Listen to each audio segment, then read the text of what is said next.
Hey, what's up everyone, Comic Blast Keenan here to bring you another Marvel Spider-Man 2 video. If you're new to the channel, I only cover Marvel Spider-Man here, so if you want to hear me talk more about the latest rumors, theories, or wishlist videos for Spider-Man 2, then be sure to hit that subscribe button to keep up with all of the hype for Spider-Man 2. Alright, so I have a good one for you guys today. It's a topic that I've been wanting to talk about on the channel for a while now, and that is Spider-Man's new mechanical arms that we saw in the first trailer for Marvel Spider-Man 2 revealed to us last year. Hard to believe that that trailer came out nearly a year ago. Fingers crossed that we get a new trailer soon. But anyways, I wanted to talk about how Peter may have gotten the arms and perhaps how they were made. If you've been following me for some time, you probably know that I'm not the biggest fan of Iron Spider arms. It's just my personal preference. I do think it looks good on the original red and gold suit, but other than that, I've never really liked it for anything else. But there isn't really much I could do about that. They're in the game, and hopefully they just grow on me as I play the game. So let's talk about why Peter makes or needs the extra arms to begin with. Well, it's my belief that Peter designs the arms after he's already had the symbiote and has gotten rid of it. He probably had gotten used to having the extra set of arms via the tendrils of the symbiote suit, and he probably knows how useful they will be against an enemy like Venom. Or perhaps Insomniac Games just felt like giving him Iron Spider arms for the heck of it.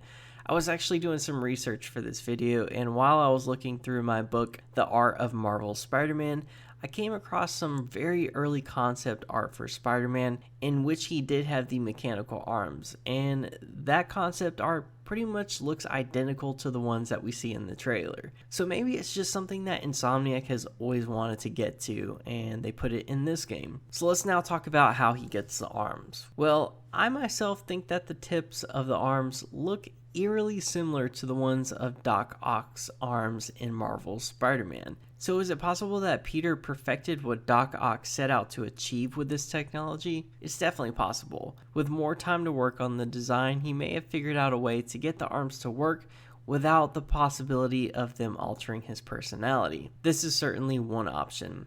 I, however, would love to see Pete reach out to Doc Ock because he really has no other choice. It definitely would be cool to have him visit the raft so he could pick his brain on how to make these things work. Doc Ock would of course be reluctant, but if Peter explained to him how crazy all the things that Norman is up to, then perhaps we have a situation where the enemy of my enemy is my friend. It would be crazy though if Otto had some sort of knowledge of the symbiote. Like Otto has known that Norman has this symbiote and has been experimenting with it in the past. That would just be a crazy thing to throw in there as well. But if Peter did seek out the help of Otto, I'd imagine that the scene would be very intense and emotional for sure.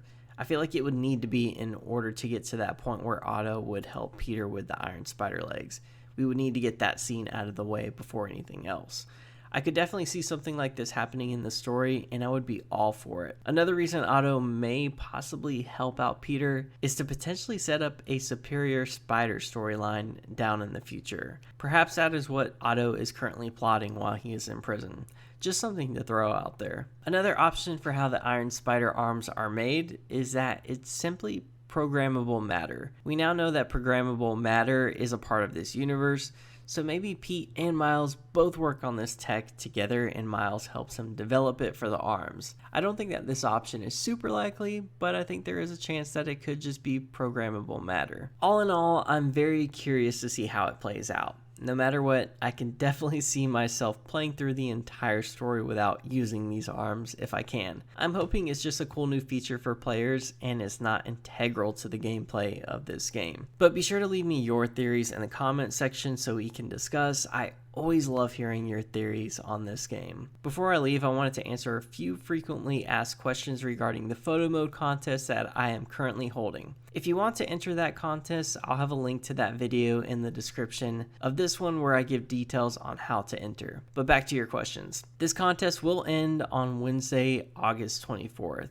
If I haven't viewed your submission on social media, it's because I'm waiting to view all of the submissions at the same time.